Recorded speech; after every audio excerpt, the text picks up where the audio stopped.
사도신경으로 우리의 신앙 고백하도록 하겠습니다. 나는 전능하신 아버지 하나님 전지의 창조주를 믿습니다. 나는 그의 유일하신 아들 우리 주 예수 그리스도를 믿습니다. 그는 성령으로 잉태되어 동정녀 마리아에게서 나시고 본디오 빌라도에게 고난을 받아 십자가에 못 박혀 죽으시고 장사된 지 사흘 만에 죽은 자 가운데서 다시 살아나셨으며 하늘에 오르시어 전능하신 아버지 하나님 우편에 앉아 계시다가 거기로부터 살아있는 자와 죽은 자를 심판하러 오십니다.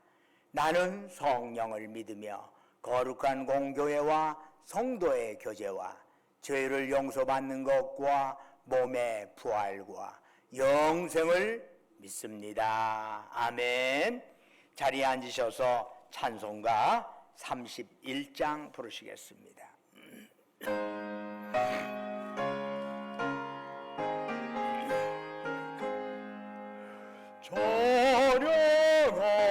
찬양하라 복되신 구세주 예수 백성 돌아 사랑을 전하세 경배하라 하늘의 천군과 천사 조렘 앞에 영광을 돌리세 목자같이 우리를 지키시고 종일 봄에 늘 안아주시니 찬양하라 높으신 권세를 찬양 찬양 찬양 영원히 드리세 찬양하라 복되신 구세주 예수 우리 대신 적임을 당했네 구주 예수 영원한 구원의 소망 경배하며 겸손히 절하세 찬양하라 우리 제 제신 예수 그의 사랑 한없이 거셔라 찬양하라 높으신 권세를 찬양 찬양 찬양 영원히 드리세 찬양하라 복되신 구세주 예수 천사들아 즐겁게 찬양해 구주 예수 영원히 다스리시니 면류관을 주 앞에 드리세 구주 예수 세상을 이기시고 영광 중에 또다시 오시리 찬양하라 높으신 권세를 찬양 찬양 찬양 영원히 드리세 아멘. 예배를 위해서 송송몽장님 나오셔서 기도하시겠습니다.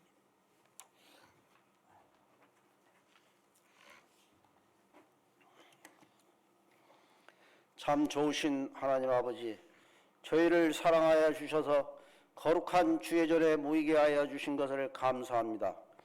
저희는 늘 죄가 많고 부족하지만 사랑하여 주셔서 자녀 삼아 주시고 그리스도의 보혈로 깨끗이 씻어 주시고 구원케 하여 주시니 감사합니다. 하나님 아버지, 지난 한 주간도 세상에서 살아갈 때 하나님의 사랑에 감사하며 살지 못하고 저희들 생각대로만 살아왔음을 이 시간 고백합니다. 말씀 중심으로 살지 못하고 세상 소리에 귀 기울이며 말로만 사랑하고 남을 정죄하고 용서하지 못하였습니다. 이 시간 저희의 죄를 회개하오니 진홍같이 붉은 죄라도 양털보다 더 깨끗하게 씻어 주시옵소서. 하나님 아버지, 추운 날씨 속에서도 신광의 성도님들 건강 지켜주시고 독감 코로나에서 벗어나게 하여 주시옵소서.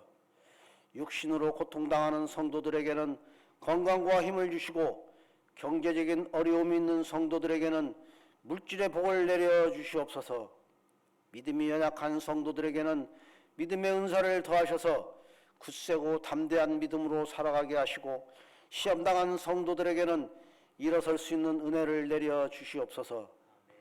오늘 예배를 통하여 저희의 신앙과 믿음을 점검하게 하시고 전능하신 하나님의 능력에 의지하며 일상의 삶들이 생기를 되찾아 지혜롭게 극복할 수 있도록 도와주시옵소서. 이 나라와 민족을 지켜주시는 하나님 아버지, 우리나라가 정치, 경제, 사회 전반에 걸쳐 어려운 시기를 맞고 있습니다. 유정자들에게 지혜와 명철을 주셔서 국민을 위한 바른 정치를 할 수 있도록 인도하여 주시고 공평하고 정의로운 사회가 되게 하여 주시옵소서. 나라와 국민을 위한 정치에 전념할 수 있도록 하시고 국민들을 생각하는 봉사자로 주님 뜻 가운데 서게 하여 주시옵소서. 모두 어려운 가운데서도 전능하신 하나님의 능력에 의지하여 지혜롭게 극복할 수 있도록 도와주시옵소서. 오늘 또 살아계신 하나님 말씀을 듣고 저희의 마음이 열리게 하여 주셔서 은혜와 감사와 감동을 느낄 수 있도록 성령님 함께하여 주시옵소서. 23년 한 해도 마무리되고 있습니다. 한 해 동안 교회를 위하여 헌신과 섬김으로 봉사하신 성도들을 위해 복 내려 주시옵소서. 힘든 시간일수록 하나님의 은혜와 사랑을 기억하고 하나님의 위로를 받으며 원망하기보다는 감사하는 성도들이 되게 하옵소서. 저희의 삶이 조금은 부족하고 힘들지라도 주님이 주시는 기쁨과 평강이 넘치는 한 해를 마무리하는 뜻깊은 시간들이 되게 하옵소서. 오늘 또 말씀을 전하시는 목사님께 영육간의 강건함을 허락하시고 그 말씀을 듣는 저희들에게는 풀리지 않는 어려운 문제들이 속히 응답받게 하시고 이 세상 살아갈 때 굳센 믿음으로 힘차게 살아갈 수 있는 은혜의 시간이 되게 하여 주시옵소서. 이 모든 말씀 항상 우리를 사랑하시는 우리 주 예수 그리스도의 이름으로 기도드립니다. 아멘.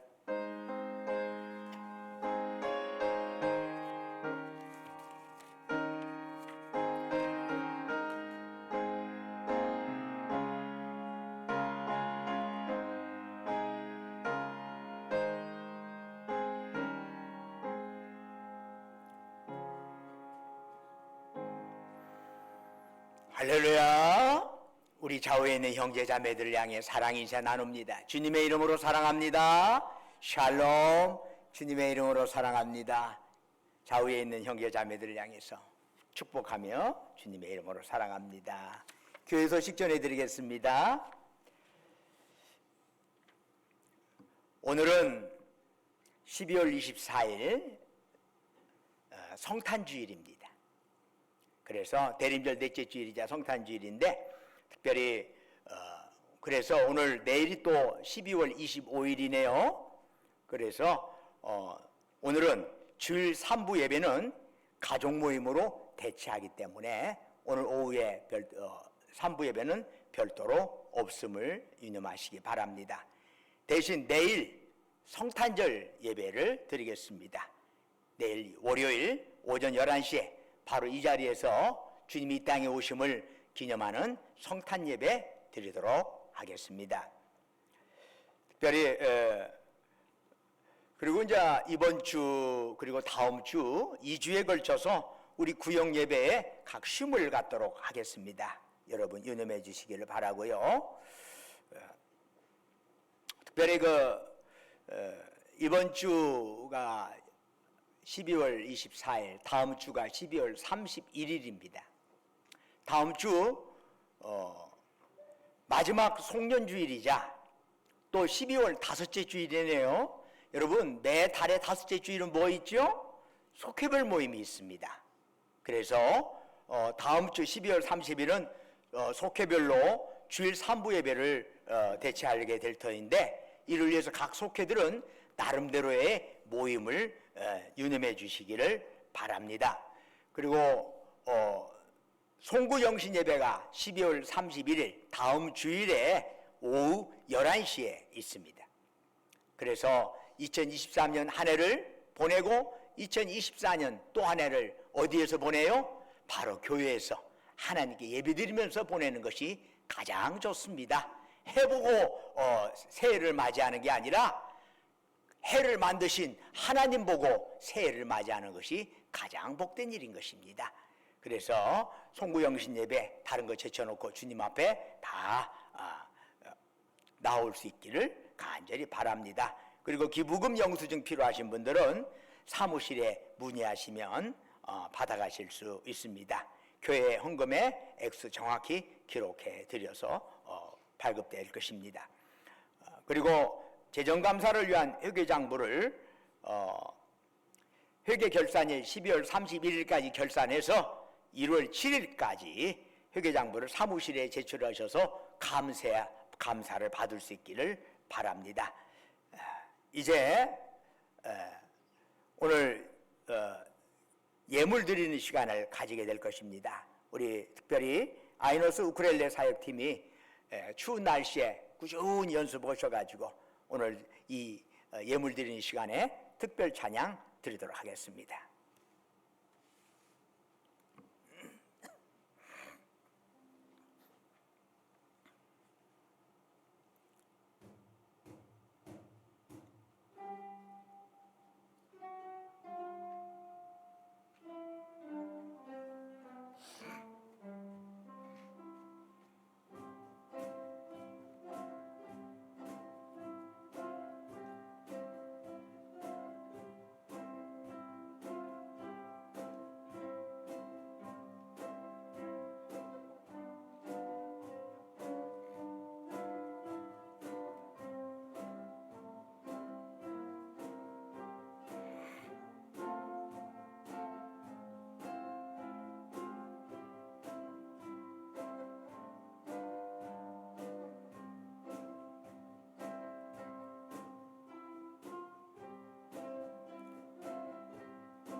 힘차게 박수 쳐주시기 감사합니다.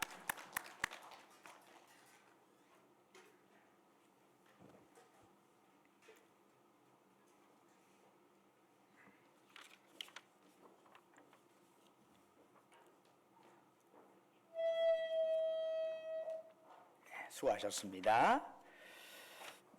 오늘 예배에 참여한 여러분 모두에게 하나님의 평강과 축복이 함께 하시기를 주님의 이름으로 축원합니다.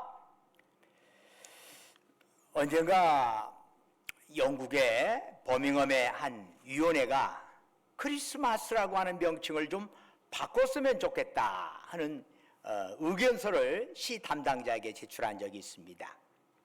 크리스마스 대신에 윈터벌이라고 하는 표현을 쓰자라고 하는 얘기죠.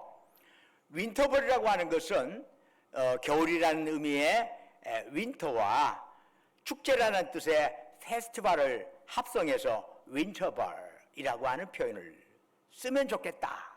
이유인즉슨 성탄절이 더 이상 예수 그리스도의 탄생을 축하하는 것과는 무관한 절기가 되었으니까 구태여 크리스마스의 명칭을 쓸 필요가 있겠느냐라고 하는 얘기예요.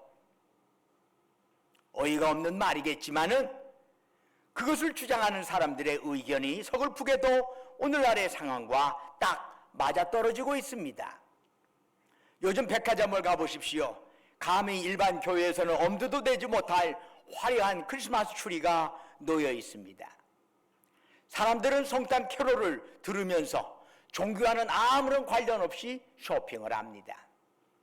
그러다 보니까 성탄의 참 주인공이신 예수님은 사라지고 그 자리를 상업주의가 메우고 있는 것이 현실입니다. 본래 크리스마스 추리가 무엇을 의미하는지 여러분 아십니까? 그것은 에덴 동산에 있었던 생명나무를 상징합니다. 동시에 그것은 그리스도의 오심을 기념하는 이새의 줄기를 이야기하기도 합니다. 또한 이 땅에 오셔서 십자가에 달려 죽으신 바로 그 나무를 상징하는 것이지요. 그게 크리스마스 추리가 의미하는 것입니다. 그래서 크리스마스 추리 장식에는 아담과 하와가 따먹었던 금단의 열매를 상징하는 사과가 거기에 걸리게 됩니다. 사막에서 생명을 피워내는 예수님을 상징하는 장미꽃이 거기에 또한 꽂히게 되지요. 신령한 만나이신 예수님을 보여주는 과자 모양의 빵이 또한 걸리기도 합니다. 그리고 세상의 빛으로 오신 예수님을 상징하는 촛불이 거기에 놓이게 되지요. 이처럼 본래 크리스마스 추리에는 사과, 장미, 빵, 촛불이 달려 있어서 메시아 예수님을 상징했던 것입니다. 그런데 오늘날 크리스마스 추리는 예수님과는 아무런 관련이 없는 그냥 화려한 장식물이 되어버리고 말았습니다. 이런 상황에서 우리는 첫 번째 성탄절의 모습은 과연 어떠했을까라고 하는 질문을 던져보게 됩니다. 오늘 본문에 나오는 첫 번째 성탄절에서 우리는 여러 군상들을 만날 수 있습니다.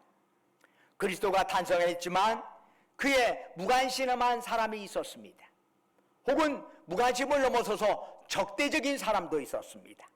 그런가 하면 그리스도의 탄생을 진정 기쁨으로 맞이하는 사람들도 있었습니다. 오늘 우리는 성탄절을 하루 앞두면서 2000여 년 전 성탄절을 참되게 맞이했던 사람들의 모습을 담고자 합니다. 바로 그들은 동방박사들이었습니다. 이 동방박사들이 누구였는지에 대해서는 정확히 알 수 없습니다. 마태복음 2장 1절을 보면은 그저 동방으로부터 박사들이 예루살렘에 왔다는 것만 기록하고 있습니다. 제가 지금 이렇게 설명을 하고 나니까 깜빡 제가 잊어버린 게 하나가 있어. 성경을 안 읽었어. 너무나 찬양에 깊이 감동을 받아가지고. 여러분, 자, 동방박사에 대한 얘기를 지금 한번 봐야죠. 자, 마태복음 2장의 말씀을 한번 살펴보겠습니다. 마태복음 2장 1절에서 12절까지.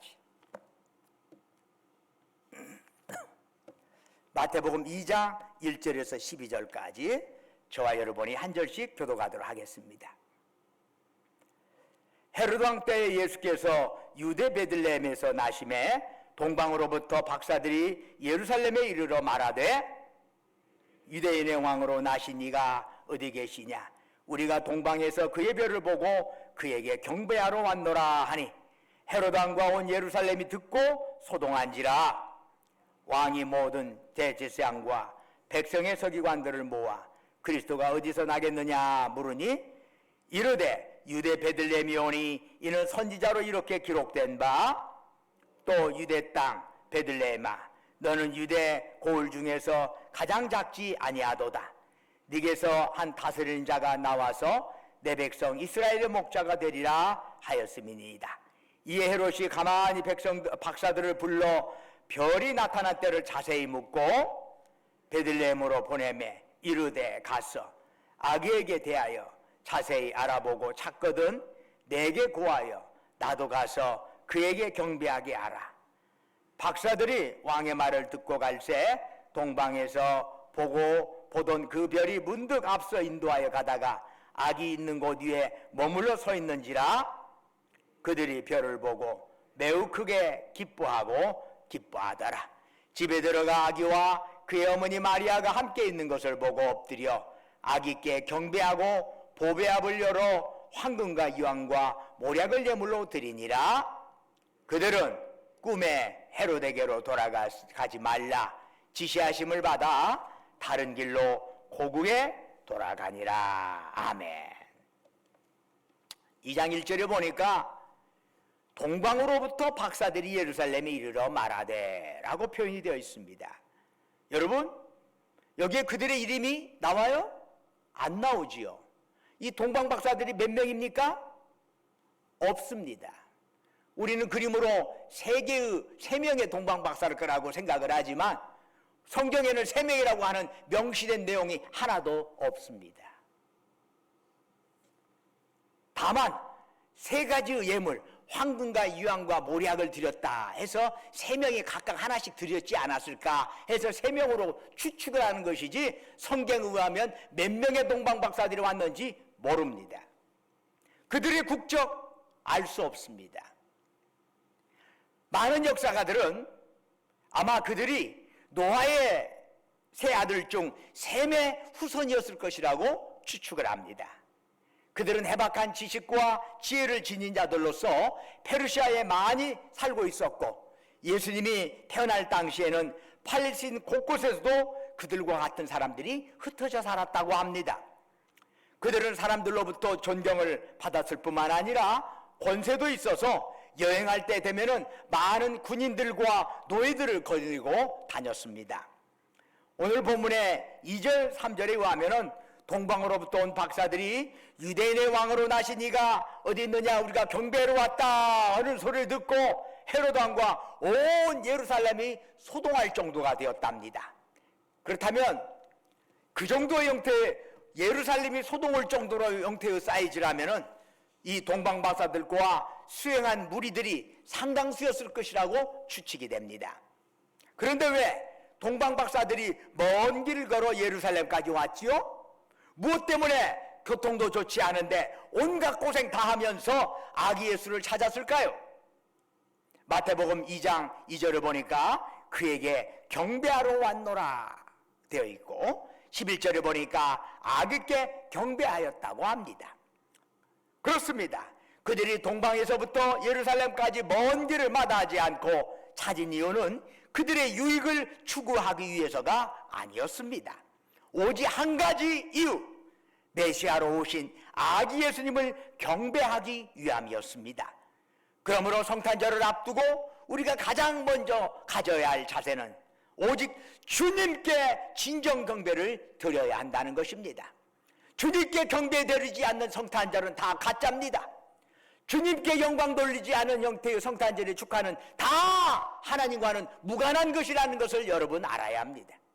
성탄절의 핵심은 주님께 경배, 이것이지요. 그들은 동방에서 한 별을 보았습니다. 그 별은 인간을 죄에서 해방하고 영원한 자유와 행복을 주기 위해서 오시는 메시아의 탄생을 알리는 별이었습니다. 민수기 24장 17절에 의하면 이와 같은 예언들이 들어있어요. 한 별이 야곱에게서 나오며 한 규가 이스라엘에게서 나와서 일어나서 모압을 이쪽에서 저쪽까지 쳐서 무찌르고 또 셋의 자식들을 다 멸하리로다. 그런가 하면 요한계시록 22장 16절에서 주님은 이렇게 말씀하십니다. 나는 다윗의 뿌리요 자손이니 곧 광명한 새벽별이라.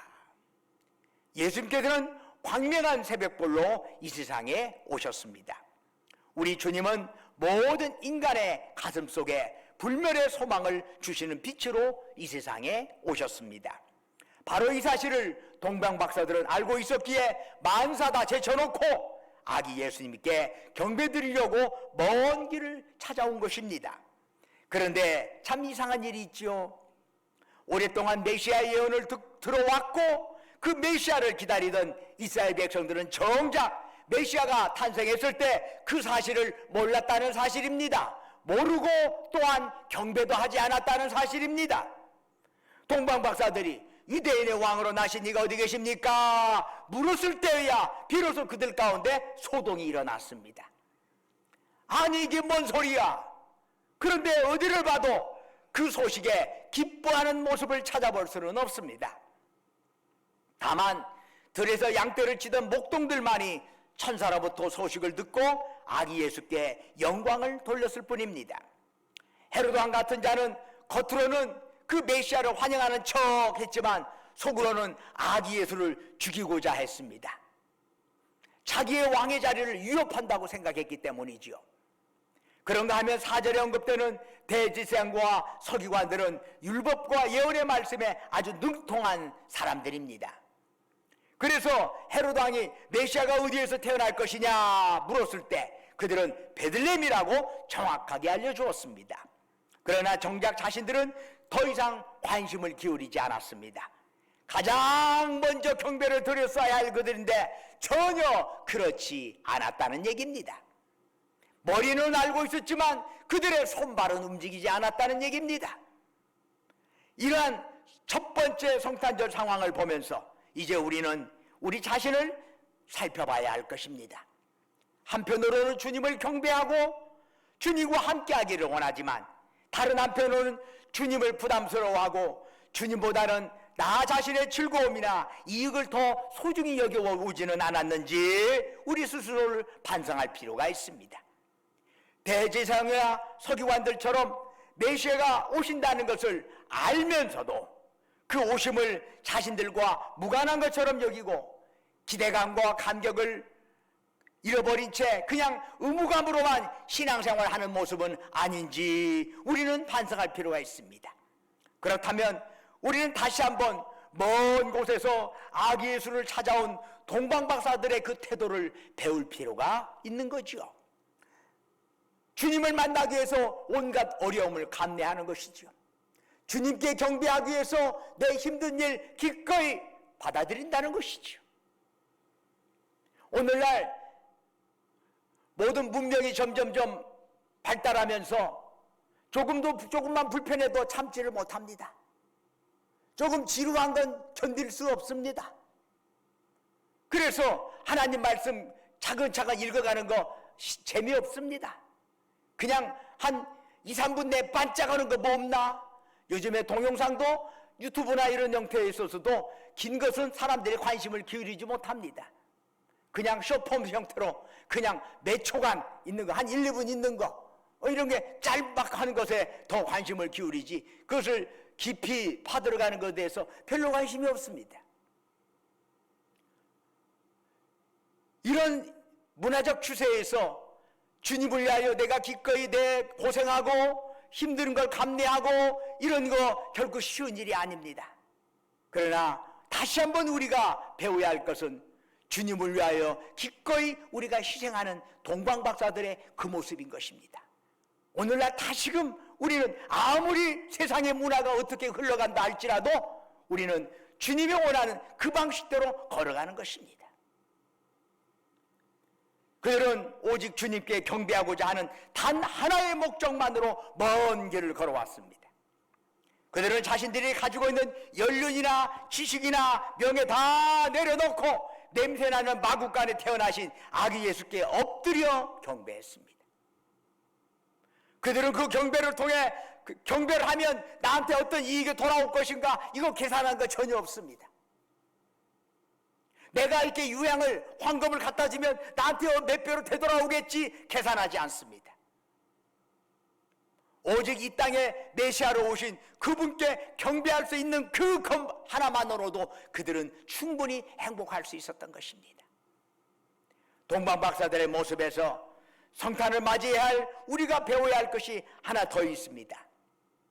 그것은 그들이 아기 예수께 경배 드릴 때 예물을 드렸다는 사실입니다.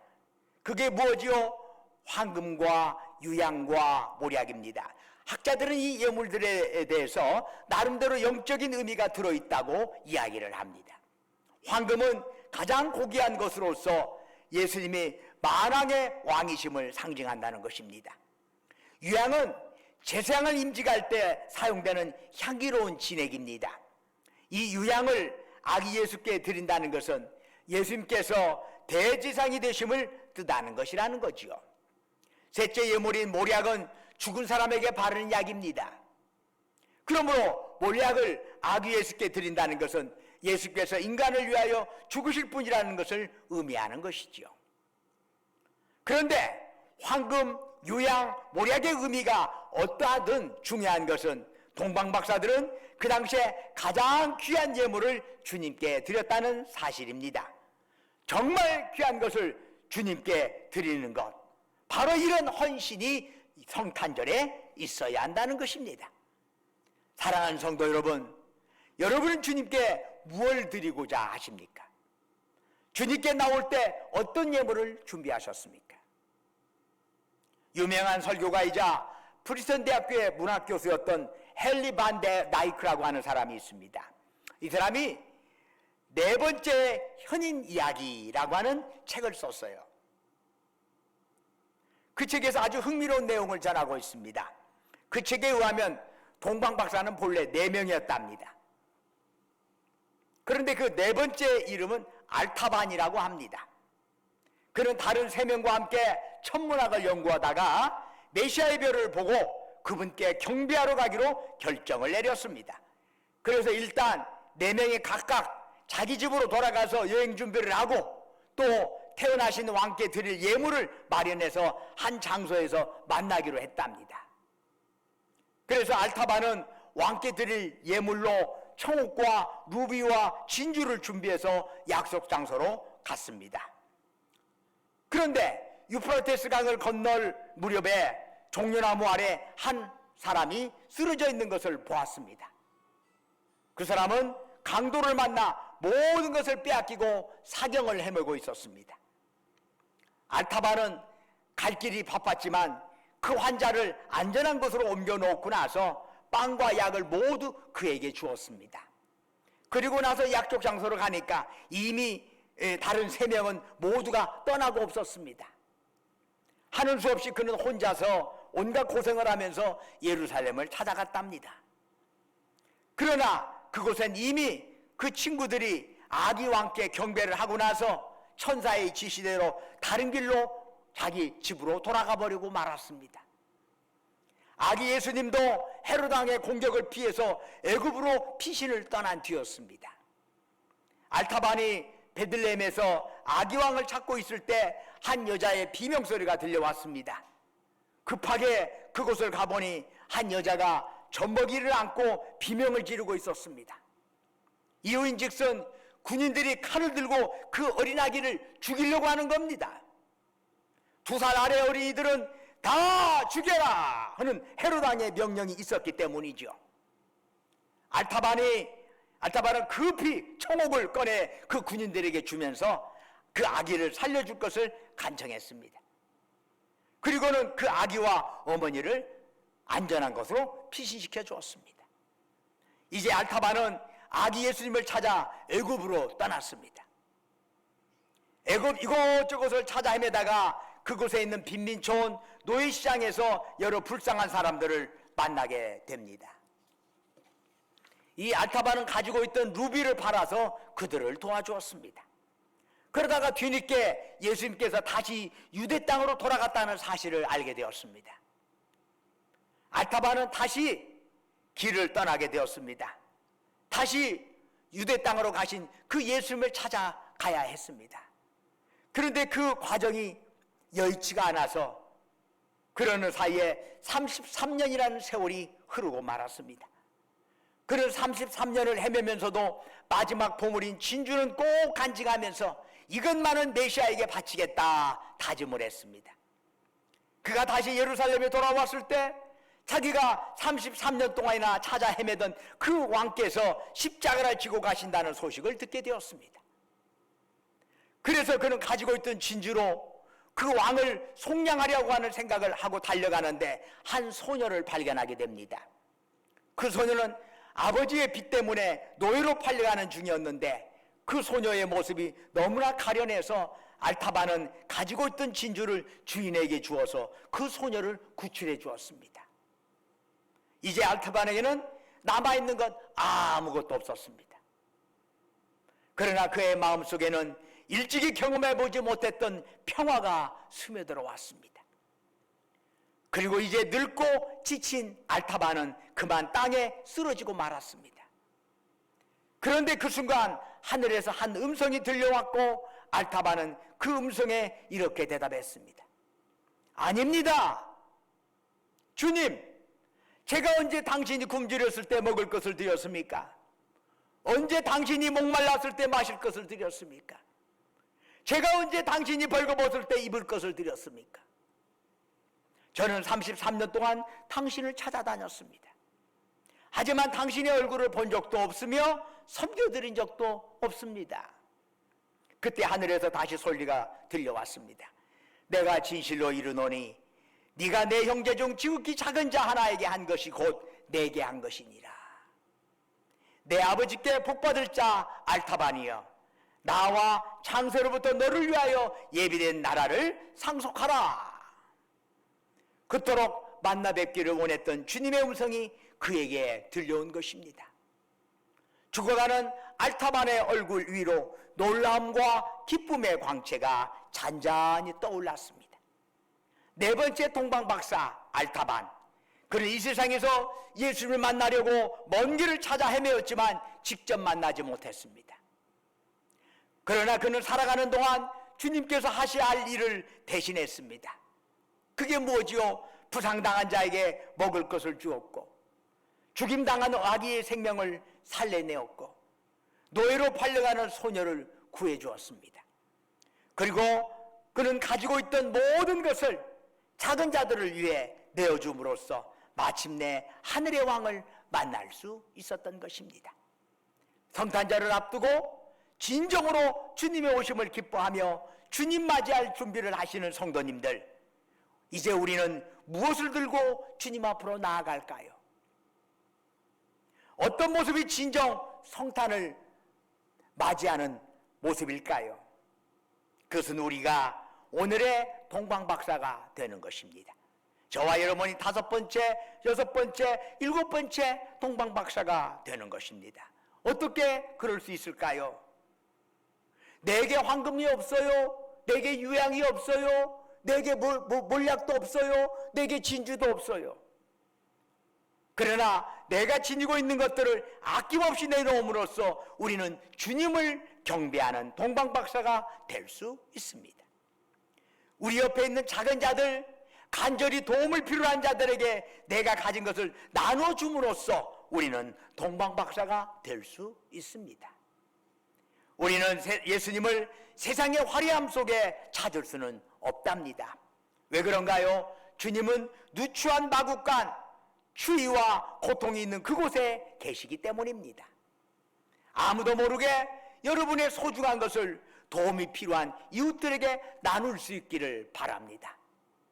오늘날 그러한 아름다운 모습이 다시금 교회에서부터, 그리고 우리 주님을 믿는 개개인들로부터 다시금 부활해야 하지 않을까요? 그것이 제대로 부활하지 않고 예수 믿는다, 저는 그거 문제가 있다고 생각합니다.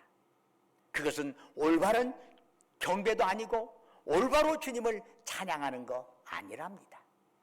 그것은 주님을 찬양하는 게 아니라 내 욕망을 찬양하는 것일 수 있습니다. 내 감정을 자극하는 것일 수 있습니다. 그것은 올바른 주님 경배 아닙니다. 여러분, 주님을 향하여 그리고 어려운 이웃들을 향하여 필요한 것들을 나눌 때 이 성탄절이 참으로 여러분에게 복된 절기가 될 수 있기를 주님의 이름으로 축원합니다. 기도하겠습니다. 은혜와 사랑이 충만하신 아버지 하나님, 이 땅에 주님 오심을 감사하면서 또한 다시 오실 주님 기다리면서 우리가 이 땅에 살아가는 동안에 내게 황금과 유황과 모래가 없지만은 우리 주변에 어려운 이웃들 있습니다. 그들을 주님처럼 섬길 수 있는 우리 신광교회 교우들 모두가 되게 하옵소서. 올바른 성탄절 보내게 하옵소서. 예수님 이름으로 기도드립니다. 아멘. 다 같이 일어나셔서 찬송가 54장 부르시겠습니다.